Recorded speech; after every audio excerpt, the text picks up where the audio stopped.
Welcome, everybody. I am Ashley Sarji, your host today of Just 2 Minutes, and I have Ashley here. Ashley, you want to tell us about yourself? I'm Ashley Sarji. Cool last name, by the way.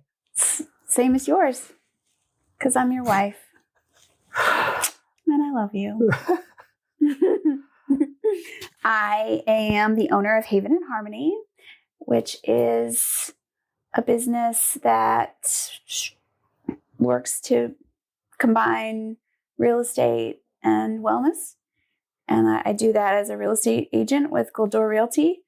And I incorporate wellness and empowerment techniques to try to make home buying and selling a little less stressful for people. Which is very unique because real estate is a lot of stress. Buyers are like, oh yeah, I want to buy a house. Sellers want to sell their house, but they don't know what's involved. But right, there are a lot of steps and it can be really, really stressful. So I'm a certified yoga instructor, also certified breathwork coach and facilitator, and I try to help people incorporate those types of techniques into their process while they're going through home buying and selling to make it a little less stressful.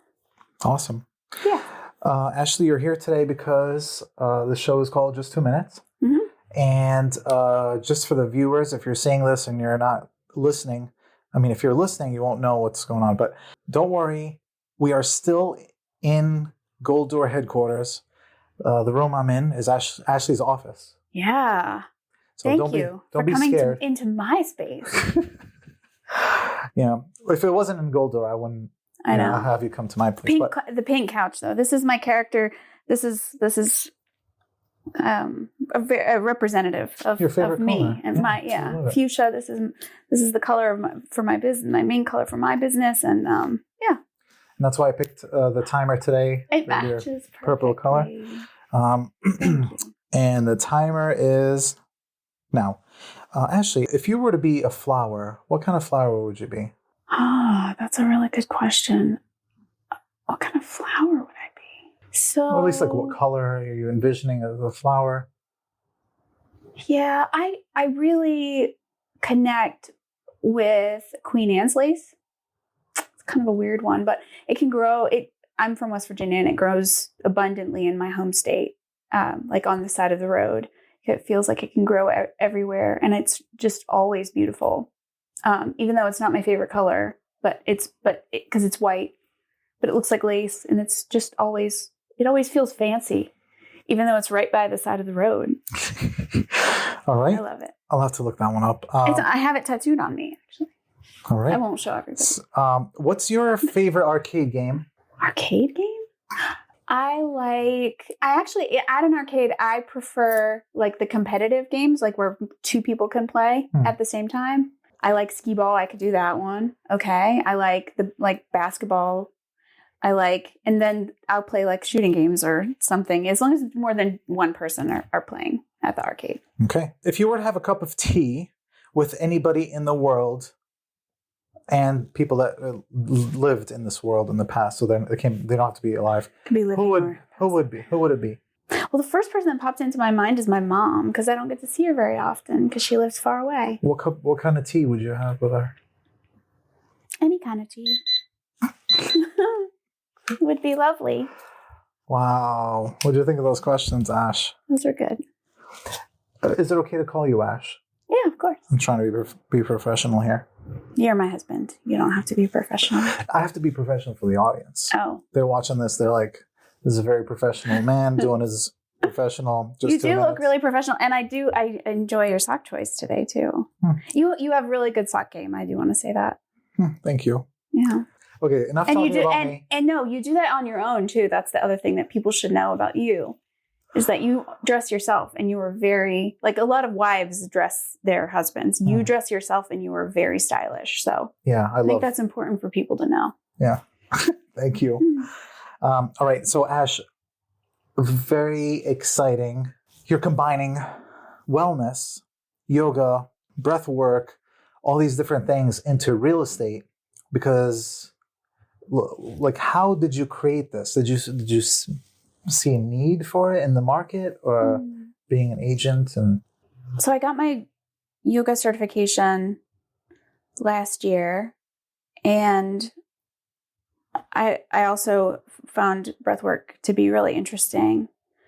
And just for my own personal practice, both yoga and breathwork.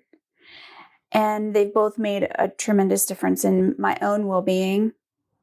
And as I've shared those practices with other people, those practices have made a difference in the lives of others. And ultimately, I think my life purpose, I think, is, I don't know exactly what it is yet, like what I'm supposed to be doing. I don't think anybody knows so like back up what for, their no, purpose but I on mean, life is. back up for a second. We should also say that, like, I was at Fidelity Investments in a financial services career for nearly 20 years. Okay. And so last year I decided to, not even last year, it's been within 6 months, really, that I decided to leave my corporate career, like jump off a cliff and start a real estate career, full-time real estate career, and incorporate these yoga and breathwork practices into it. So it's still, we're still in like very, very young phase of this business as a whole. And I've tried hard as I'm kind of creating the business to validate, whether or not that need exists for people. And I have worked with my clients to kind of validate the concepts of this idea, to incorporating yoga and breathwork into buying and selling. Wow. And it does seem to be resonating with people. And so I'm gonna keep going. Yeah. And hope that, I can continue to call in the type of clients that I want to work with, which, hopefully are people who are open to, receiving these kinds of techniques and, as they work through their process. And, I think overall it just kind of helps people to regulate their nervous system, to, take the stressful situations and kind of alchemize them in their body to be able to handle them from a place of choice and a place of control, not over the outcome necessarily, but over control over what they're able to control, which is themselves ultimately. So let me ask you this. You've worked with buyers and sellers. Yes. As far as the emotion, because it's a lot of emotion. What do you, let's talk about buyers. Yeah. What do you think buyers both don't know what they're getting into? Right. So let's talk about buyers. Like, how do you think that happens as far as like the stress that's about to happen? Like how okay, how let's can you... talk about the buying process as a whole, right? Okay, So let's just start like at the very beginning, right? You decide that you want to buy a house and you're like, okay, I really want to buy a house. Okay, right off the bat, that's like, it's a big investment, and anything having to do with money has a big emotional impact on a human being, right? You enter into the process, you work with a lender, you get pre-qualified for a house, so you know what you're qualified for. You walk into, you find a real estate agent, you hope that it's somebody that you like, but you're not really sure because all you've seen is, maybe some social media stuff, or maybe you met them at a networking event, or maybe your friend or a friend of a friend. You don't really know who the person is. What? Or they watch the show. Or they watch, right. Hi. I'll help you. So you're not really sure about the person. So you're trying to get to know the person that you're working with. You want to choose somebody who's going to act in your best interest and protect this emotional financial investment. You want somebody who's going to represent you well in the transaction, but you're not sure because you don't know the person, right? So then you start hanging out with them because you go to open houses, or you go to, you hopefully find an agent that goes with you to all of your showings, right? I know that's not always the case, so we'll just say that out loud. I'll always go with you. Who's going to be there and who's going to support you through the process. So you find houses that you like, you start to narrow it down. This is a house that I could see myself in. And then you have to put an offer in, and it might be competitive. So there might be, multiple offers on the table for a house that you really love, and you've already envisioned yourself there. So it's a really big emotional thing because you've already envisioned yourself there. Then you might get it, you might not, so how do you work through that experience and what I tell the buyers that I work with is, we're not going to be connected to the outcome. Whatever happens, the house that's meant for you is going to be there for you. And we're going to find that house. It might not be this one. I know you can see yourself here. Let's, and then we deal with it as it comes. And we work through it with all the techniques that I have in my toolkit. So I feel like some buyers, they're like, they see houses and they're like, oh my gosh, this is the one. I love this. I want to put an offer in. And then they don't get the house and they're crushed. And they just give up on their goal. Yeah. How do you work with that? It can be really challenging. It's just a reminder that the one house that they've envisioned themselves in is not the only house that's there for them. And the house that is there for them will still be there for them. We just have to find it. So we go back to the drawing board and we just make sure that we're refining their search, that we're, and getting in as many houses as we can, to make sure that they're seeing everything, because they might think that they love everything about this one particular house and it's the house that's meant for them. But there's something else out there that's probably an even better fit. It's just, we have to get out there and see it. Yeah. It's crazy. Like, too bad you can't look in the future or show them their future. Right. Like, this is what your life looks like in 10 years in this house. Right. That would be cool. Yeah, it would be really cool. How can we make that happen? How can we tell the future? Yeah. We can't tell the future. All right. But we just have to have peace that what's meant for us is going to be there for us. And that's, I fundamentally believe that to my very being. It's just like, if it's meant for you, it's going to be there for you. It's just a matter of matching up the time and, doing the next best thing to advance toward that goal, Okay, so it's hard to be patient though, but we've seen it. People get to the house that's meant for them and ultimately they're over the moon happy, right? Like that's how it always works. Which brings me to my next thing. Yes. They fall in love with the house. They get the offer. Get it. Yes. Yay. Awesome. Now it's like the inspection. Right. More stress. Parents. Different kinds of or stress. other influencers who are telling them this is a bad idea. Oh my gosh. So, like, time out. This is their dream home.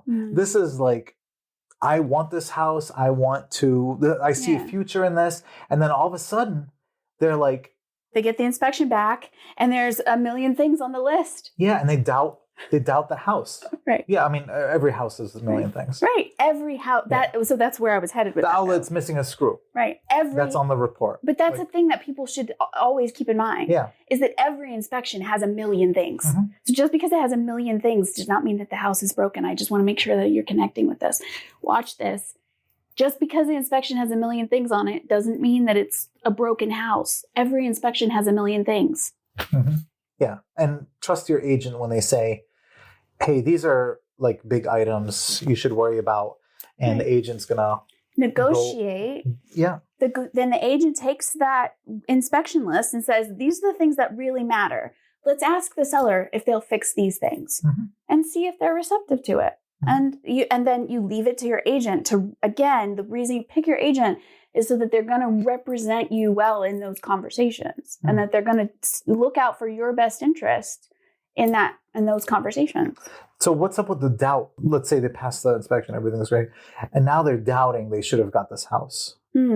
What's up with that? Yeah. Why? Some people, not everybody. Like what? So after they get the inspection and they're like, there's a million things on this, and they've like let lots of family members and friends have opinions. That often happens too. And I know that that's an important part of the process, but I really advise against like letting too many people in on the information, because the more opinions you have, the more confusion it creates in your mind. And I know like parents going with their kids to see the house. I know the parents want the best for them and are afraid and nervous. They are emotional too. Right. And they're going to be like, oh no, don't get this house. I've seen that before. Like parents are like, don't get this house.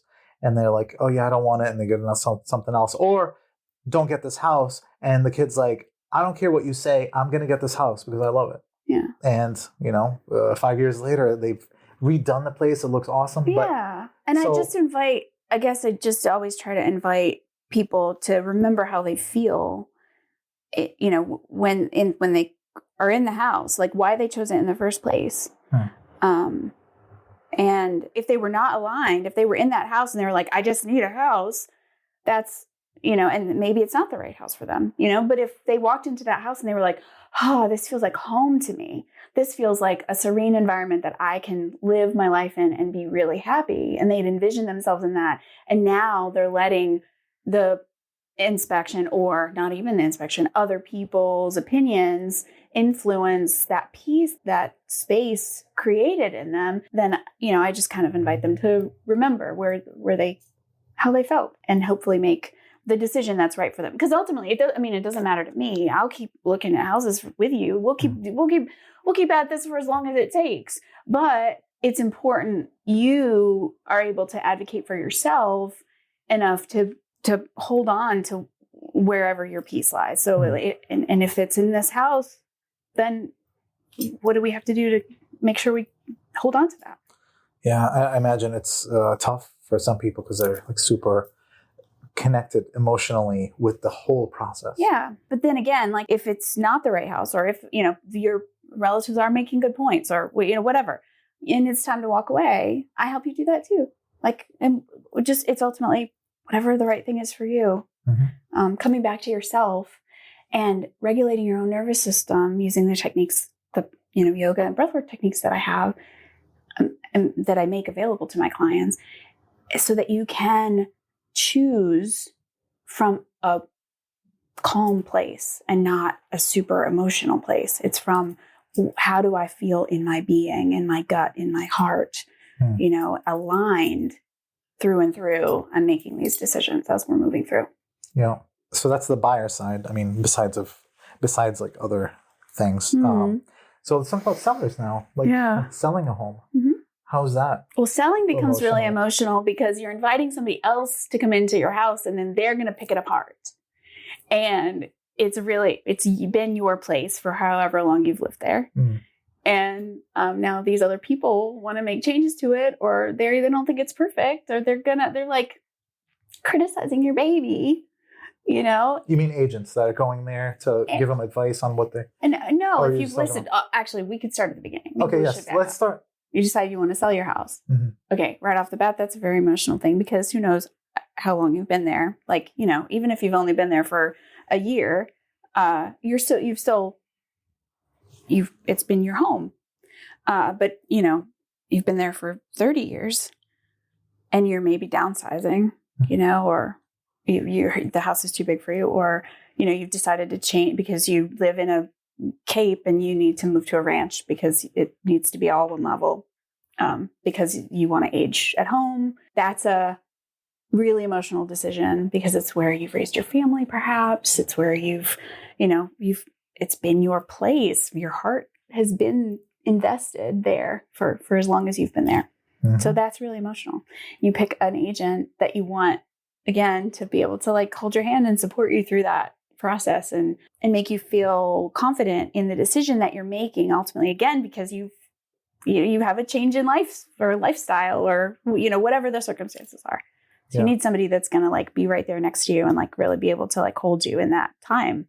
So that's one thing. But then once you get it on the market, once you take all the steps. So my process is I invite a stager to come in for listings to actually go through the house and just kind of think about it as a third party who's going to look at it through the eyes of potential buyers and know what buyers want in the house and help people get organized in their space. So she takes a couple hours, and that's part of the service that I provide, is working with a stager to do that. That's very smart, by the way, because it's yeah. I'm all about partnerships. We have, I will say, I have some really, really great business partners that I work with throughout the process to kind of support the whole process end to end with my clients. So it's working with other people is a really important part of my business. Yeah. We get through the staging, we get everything kind of cleared out, so everything looks really good for potential buyers, and then they come in and they are not seeing they're not seeing as the seller, your heart, anymore. They're seeing a home that they can envision themselves in. Mm-hmm. That's the goal. So once we get through that part, we get the house listed, which is already super emotional. Then you've got people coming in to your space, new energy coming into your space, and they're potentially picking apart, your baby. They're saying it needs paint, or they're saying, whatever's broken, or, things that you loved about the house that they don't love so much. You've got a weird old feature in the bathroom that you adore and the reason why you love the house, but they don't like it and they want to redo the bathroom and they want it to be all sleek and brand new, stuff like that. You just you can't take that stuff personally because you've already made the decision to relocate and move your home elsewhere. So, another thing that happens is, what do you say if a seller tells you, oh, they're going to do an inspection on their home? What do you tell, if they're like, oh, can I stay and watch? What? What's funny? It's Go just ahead. a way to get your feelings hurt. Once you've made the decision to move your home elsewhere, to leave the space that you're in and sell it to somebody else, you are better off not being there for the things that happen in that house for that time, for that 30, 45, 60 days, however long it takes to get the house completely sold and transferred the ownership. You're better off just removing yourself from that situation because it's not going to feel good. Yeah. Because that's not your home anymore. Your home is somewhere else. Mm-hmm. So let's focus on being in the elsewhere. And really, that's why they hired you. Yeah. Just to be the buffer in between. Right. And we'll talk about out of it. Right. We'll talk about all the things that the inspector finds. And I'm so transparent about all of that stuff, but it doesn't feel good to hear it. Ever. What do you think about buyers coming into sellers' homes with bad energy? Do you think there's anything with that, or does the energy? Because I don't know anything about that stuff. But what do you think? Yeah, I'm not a Reiki practitioner, but I do definitely believe in energy. And I always recommend. So I always try to clear the space before an open house so that I have ways clear of the doing space that. As far as things around? No, clear the energy. Okay. So I it's like opening the windows, letting all the light in. Some people are sensitive to smells and stuff, but I do believe in, saging or energetically. So you do that before open house just to get everything. I have some crystals that I use, things like that. I think that are helpful. Crystals, do you keep them in different parts of the house? No, I don't keep them in other people's houses. I bring them with me. Okay. Yeah. I keep them in my house. You know this. Yeah. But these crystals you bring to the open house and then you bring them back with you? Yeah. You don't forget any there? Mm-mm. In a drawer, a random drawer? No. Again, I'm not a Reiki practitioner. I have a practice that I use to want to get good energy in there. I do, yeah. And I also, I think it's been pretty helpful because, again, people want to be able to envision themselves in the space. So if they come into your space and they're feeling, and your house feels too much like it still belongs to you, it's still with you as the seller, I think it's harder to sell. So if we can clear that energy, I think it's helpful for other people to be able to envision themselves there. That's my thought process. But okay. So we talked about emotion of buyers and sellers. Mm-hmm. Now let's talk about what you do. So you mentioned yoga and breath work. Mm-hmm. So I've never done yoga before. Again, until you had your first open class to the public, I went, but I still do it. Now you do yoga every week. Yeah. So I know about yoga. What's breath work? Well, tell me about that. What? You know about breath work too. I know, but the audience, you got to tell them. I know, but you did breath work. You've done it. You've done it. Oh my gosh, you want me to tell my experience? I would love for you to tell your experience. Okay. Yeah. So I thought breath work was hey, let's breathe together. Let's get the stress out. But no, I've never done anything like this in my life. Hypnosis with breathing and like my fingers, my hands were tingling, my head was tingling. I was in another like universe, super emotional. And yeah, this is the kind of thing that I think like top executives go away on like retreats absolutely. to. Yeah. And so I use the 9D breathwork modality. That's the modality that I'm trained in. And it is, as you describe, there are elements of hypnosis and binaural beats and subliminal messaging in it. And so to kind of map the experience out for everybody, it's generally, the experience is about 2 hours end to end.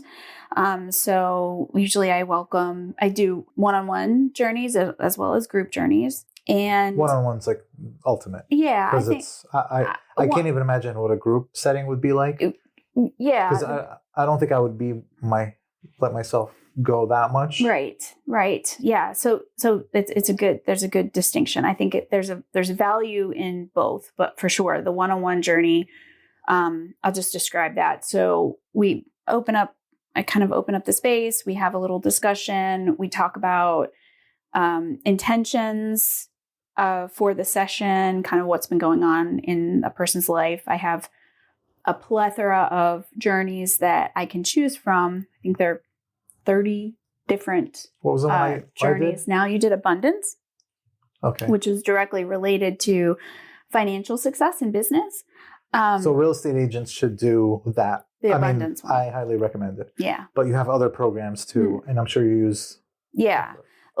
There are all kinds of journeys, from letting go of fear and anxiety.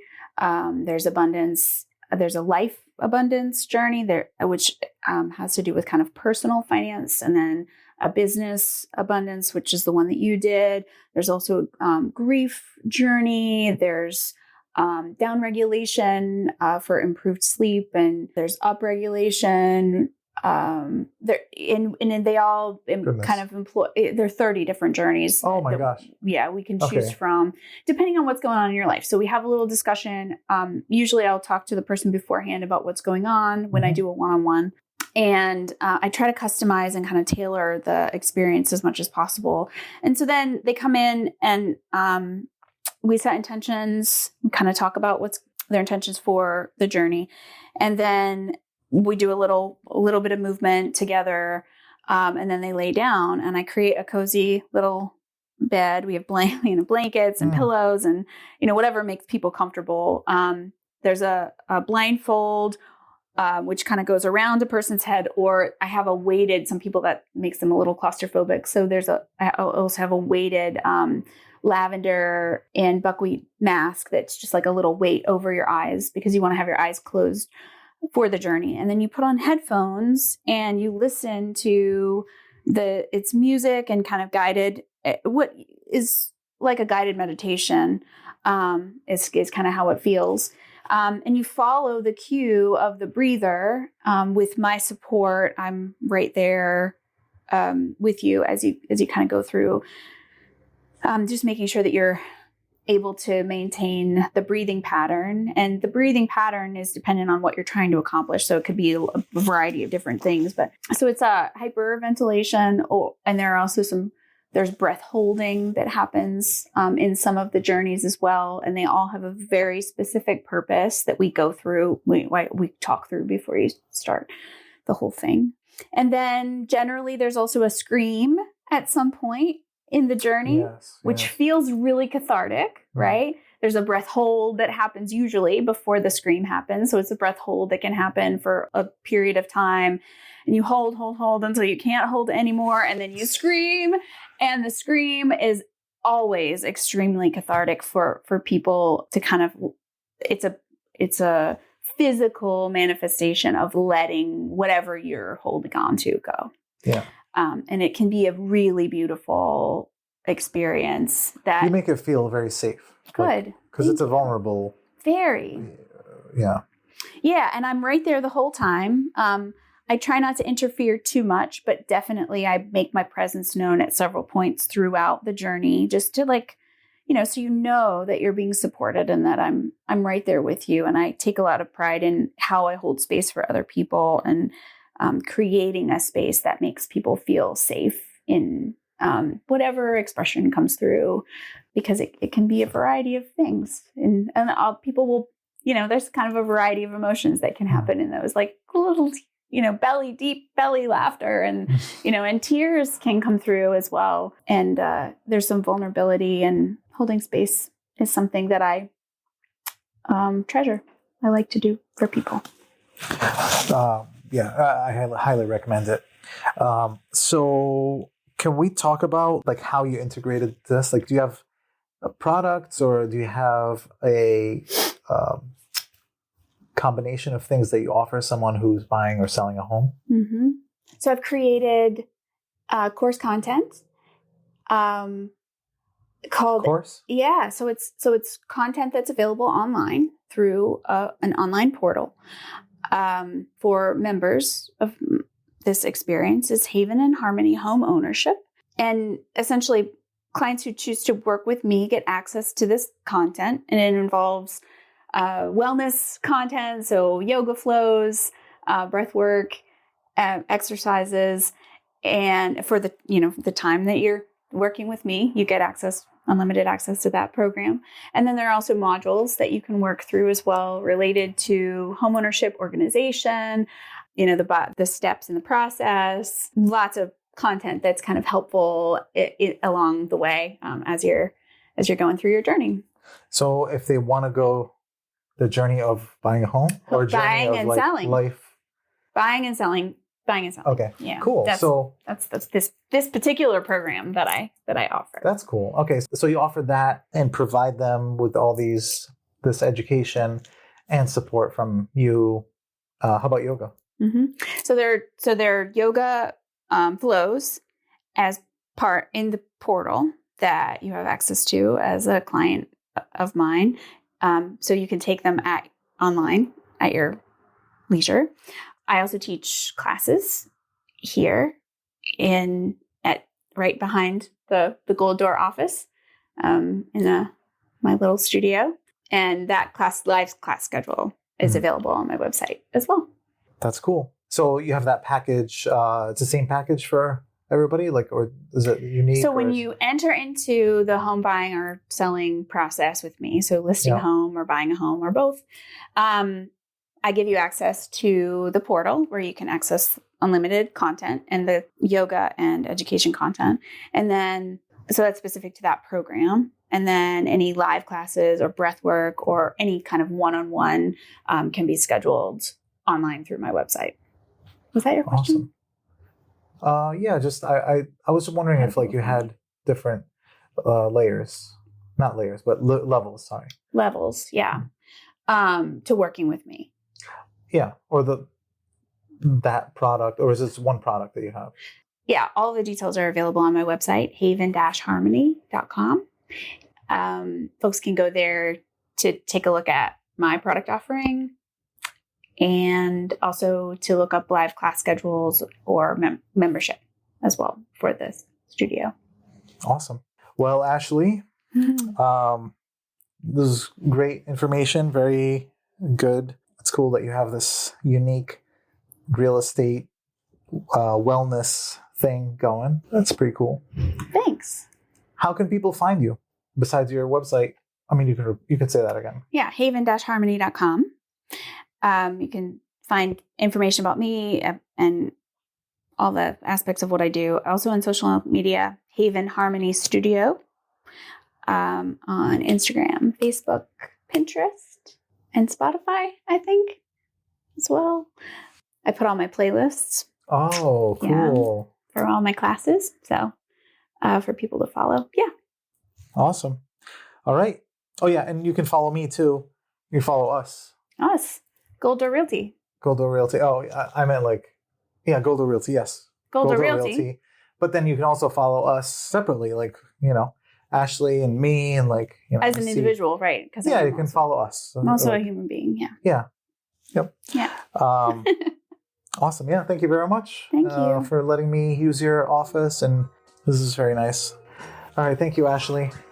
Thank you, Camille. My agent's got a squad, we all in the zone. In-house help, so they ain't doing it alone.